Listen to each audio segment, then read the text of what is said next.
प्यारे बच्चों नमस्कार। शिक्षा प्लेटफॉर्म के ऑनलाइन यूट्यूब चैनल पर आप सभी का स्वागत है। आज से हम लोग एसएससी जीडी और यूपी पुलिस के लिए प्रैक्टिस सेट पर हिंदी को तैयार करेंगे। ये हमारी पहली क्लास होगी। तो आइए देखते हैं हमारी पहली क्लास में हिंदी व अन्य भारतीय भाषाएं। हमारा पहला चैप्टर होगा हिंदी व अन्य भारतीय भाषाएं। तो चलिए इसमें देखते हैं। हमारा पहला क्वेश्चन है, हिंदी भाषा किस लिपि में लिखी जाती है। क्वेश्चन कह रहा है कि हिंदी भाषा किस लिपि में लिखी जाती है। इसका सही आंसर क्या होगा? तो इसका सही आंसर हो जाएगा डी, देवनागरी। हिंदी भाषा जो है वह देवनागरी लिपि में लिखी जाती है। अब देखिए इसको हम विस्तार से देख लेते हैं। हिंदी भाषा देवनागरी लिपि में लिखी जाती है। इस लिपि में हिंदी बाएं से दाएं लिखी जाती है। ध्यान रखना, हिंदी बाएं से दाएं लिखी जाती है। देवनागरी लिपि का विकास ब्राह्मी लिपि से हुआ है। पंजाबी लिपि, जो पंजाबी भाषा है उसकी लिपि जो है वह गुरमुखी है। ये क्वेश्चन पूछा जाता है। तो चलिए अगला क्वेश्चन देखते हैं। अगला हमारा क्वेश्चन है, भारत के किस प्रांत में कोंकणी भाषा बोली जाती है। भारत के किस प्रांत में कोंकणी भाषा बोली जाती है। तो आपको मालूम है कोंकणी गुजरात गोवा की भाषा है। तो इसका सही ऑप्शन हो जाएगा महाराष्ट्र तथा गोवा। अब देखते हैं कोंकणी भाषा के बारे में।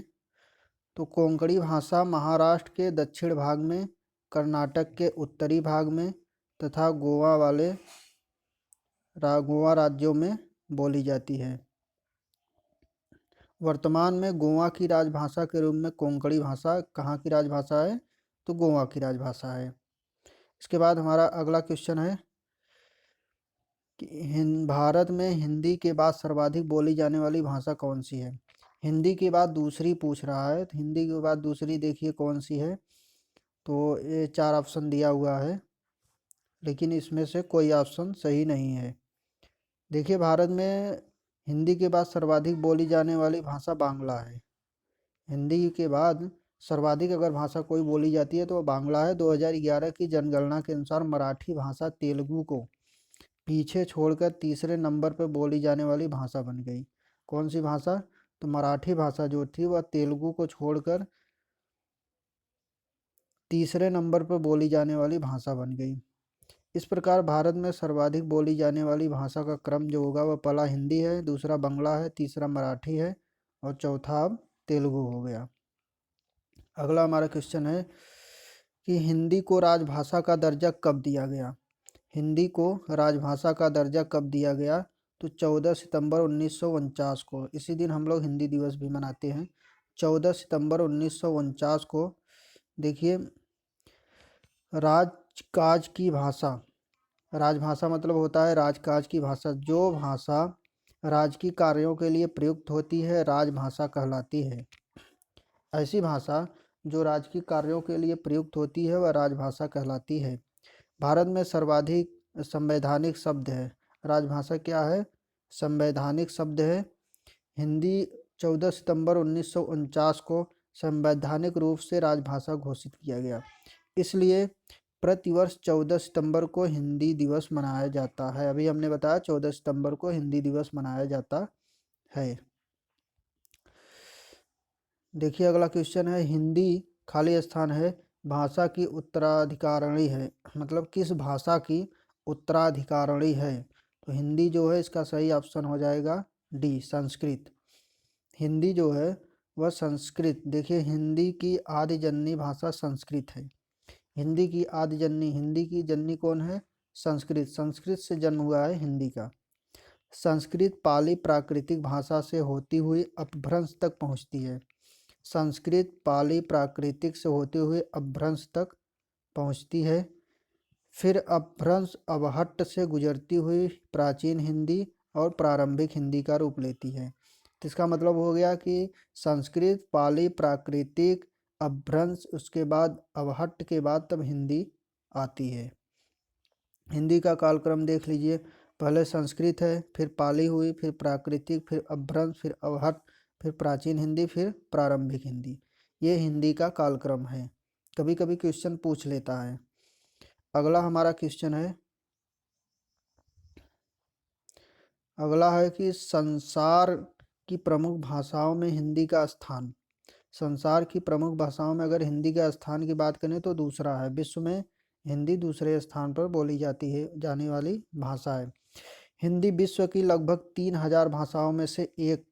आकृति या रूप के आधार पर हिंदी वियोगात्मक तथा विश्लिष्ट भाषा है। भाषा परिवार के आधार पर हिंदी भारोपी परिवार, हिंदी क्या है, भारोपी परिवार की भाषा है। और संसार की प्रमुख भाषाओं में हिंदी को दूसरा स्थान प्राप्त है। पहला अगर पूछ ले विश्व में सर्वाधिक बोली जाने वाली भाषा तो कौन सी है, चीनी है। ठीक है। अगला हमारा क्वेश्चन होगा कि बांगरू भाषा ज़्यादातर कौन से राज्यों में बोली जाती है। बांगरू भाषा ज़्यादातर कौन से राज्यों में बोली जाती है, तो इसका सही आंसर हो जाएगा हरियाणा। बांगरू भाषा सर्वाधिक हरियाणा में बोली जाने वाली भाषा है। अगला हमारा क्वेश्चन है, भारत के क्षेत्रीय रूप को क्या कहा जाता है। जो भारत का क्षेत्रीय रूप होता है उसको क्या कहा जाता है, तो उसको बोली कहा जाता है। देखिए, भारत के क्षेत्रीय रूप को बोली कहा जाता है। इसमें व्यक्तिगत बोलचाल के माध्यम से प्रधानता रहती है। देशज व घरेलू शब्दावली का बाहुल्य होता है। बोलियों का स्वरूप बदलता रहता है। अगला हमारा क्वेश्चन है कि हिंदी के स्थान पर अंग्रेजी 1855 में भारत के शिक्षा प्रशासन की भाषा के रूप में किसने स्थापित किया था। हिंदी के स्थान पर अंग्रेजी को 1855 में भारत की शिक्षा और प्रशासन की भाषा के रूप में किसने स्थापित किया था, तो इसका सही उत्तर हो जाएगा लॉर्ड मैकाले। लॉर्ड मैकाले 1855 में शिक्षा और प्रशासन की भाषा के रूप में मैकाले ने स्थापित किया था। अगला हमारा क्वेश्चन है कि निम्न में से कौन सा भाषा का मौखिक रूप है।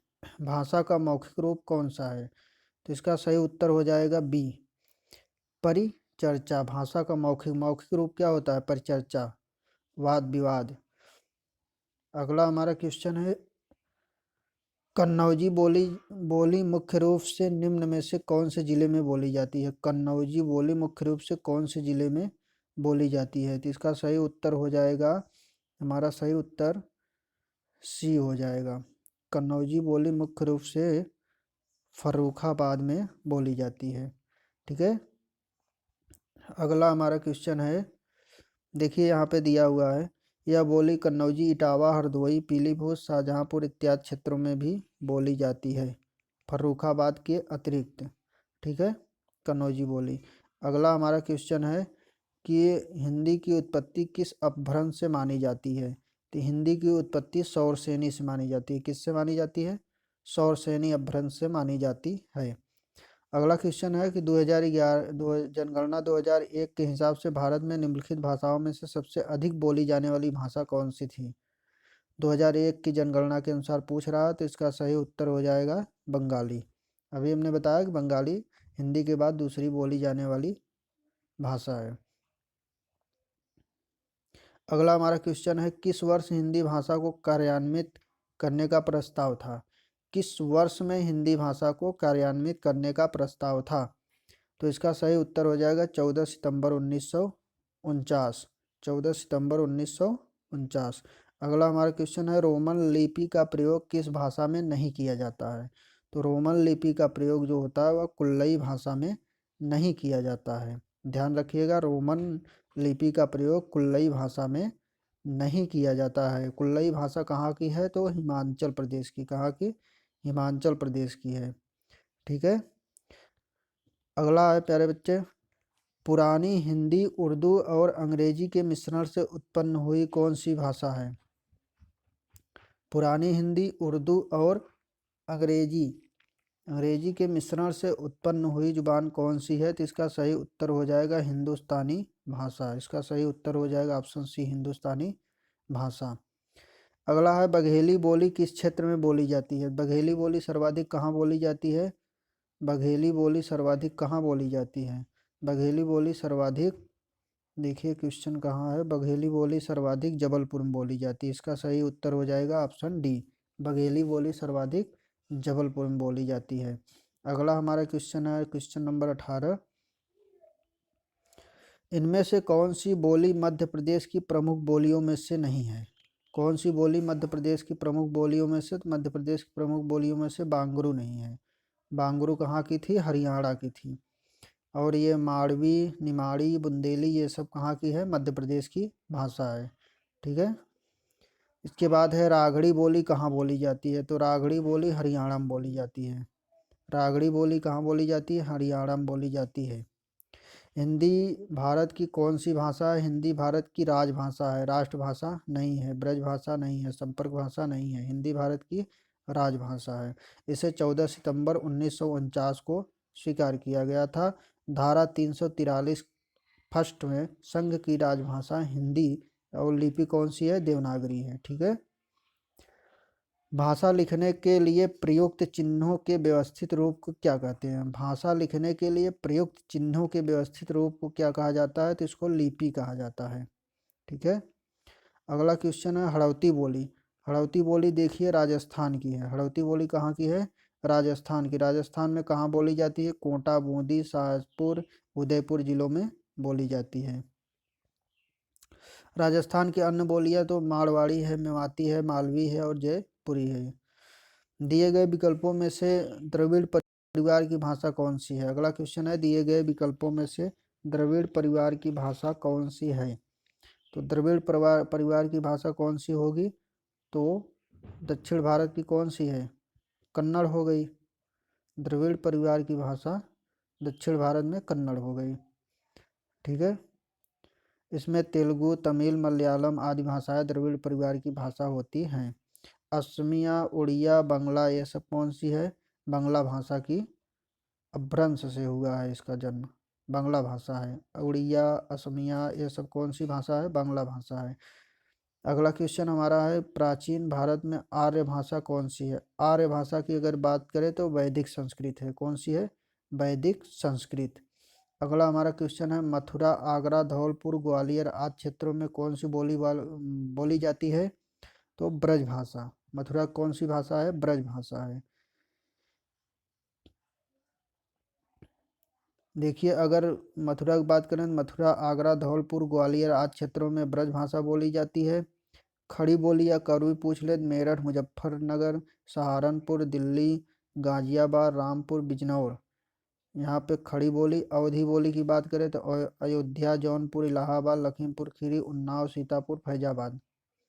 बांगरू जो है हरियाणा की है। अगला हमारा क्वेश्चन है राजस्थान में अनेक बोली जाने वाली वाक्य में बोलियां शब्द क्या है? देखिए लिंग से पूछ लिया है तो बोलियां शब्द जो है वह स्त्रीलिंग होता है। बोली भाषा कौन सी लिंग है? स्त्रीलिंग है। हिंदी का मानक रूप किस भाषा से विकसित हुआ है? हिंदी का मानक रूप किस भाषा से विकसित हुआ है? तो इसका सही उत्तर हो जाएगा ऑप्शन डी सी खड़ी बोली। हिंदी का मानक रूप किस भाषा से विकसित हुआ है? तो खड़ी बोली से। अगला हमारा क्वेश्चन है लौकिक संस्कृत और फिर खाली स्थान अपभ्रंश हिंदी भाषा का उचित विकास क्रम है तो इसमें क्या भरा जाएगा? तो इसमें पाली और प्राकृतिक। जो लौकिक संस्कृत है वो पाली और प्राकृतिक अपभ्रंश हिंदी भाषा का उचित विकास क्रम है तो ऑप्शन ए सही हो जाएगा। अगला हमारा क्वेश्चन है आधुनिक भारतीय आर्य भाषा का काल कब से कब है? आधुनिक भारतीय आर्य भाषा का काल कब से कब है? तो इसका सही उत्तर हो जाएगा हमारा ऑप्शन सी। ऑप्शन सी 1000 ईस्वी तक। 1000 ईस्वी से अब तक आधुनिक भाषा क्या है? 1000 ईस्वी से अब तक। अगला हमारा क्वेश्चन है देखिए अगला हमारा क्वेश्चन है हिंदी को विकास प्रदान करने वाली भाषा कौन सी है? तो हिंदी को विकास प्रदान करने वाली भाषा अपभ्रंश है। ठीक है। अभी हमने बताया संस्कृत, पाली, प्राकृतिक, अपभ्रंश, अवहट्ट इसके बाद हिंदी। ब्राह्मी से किस लिपि की उत्पत्ति हुई है? ब्राह्मी से कौन सी लिपि की उत्पत्ति हुई है? तो देवनागरी की। ब्राह्मी किसकी उत्पत्ति हुई? ब्राह्मी से देवनागरी की। इसके बाद हमारा अगला क्वेश्चन है हिंदी भाषा फिर खाली स्थान है सही विकल्प इसमें क्या भरा जाएगा? तो हिंदी भाषा जो है वह राजभाषा है। हिंदी भाषा क्या है? राजभाषा है। आधुनिक भारतीय आर्य भाषाओं का विकास किससे हुआ है? तो आधुनिक भारतीय आर्य भाषाओं का विकास अपभ्रंश से हुआ है, अपभ्रंश से हुआ है। देखिए इसमें दिया हुआ है, सौरसैनी से पश्चिमी हिंदी, राजस्थानी, पहाड़ी, गुजराती, मगधी से बिहारी, बांग्ला, उड़िया, अर्धमगधी से पूर्वी हिंदी, महाराष्ट्र से मराठी, प्रांचल से सिंधी, 85 से लहंदा और पंजाबी। ठीक है, तो ये हमारा पहला चैप्टर ख़त्म हो गया। हम अगला चैप्टर देखेंगे वर्णमाला से। तब तक के लिए जय हिंद।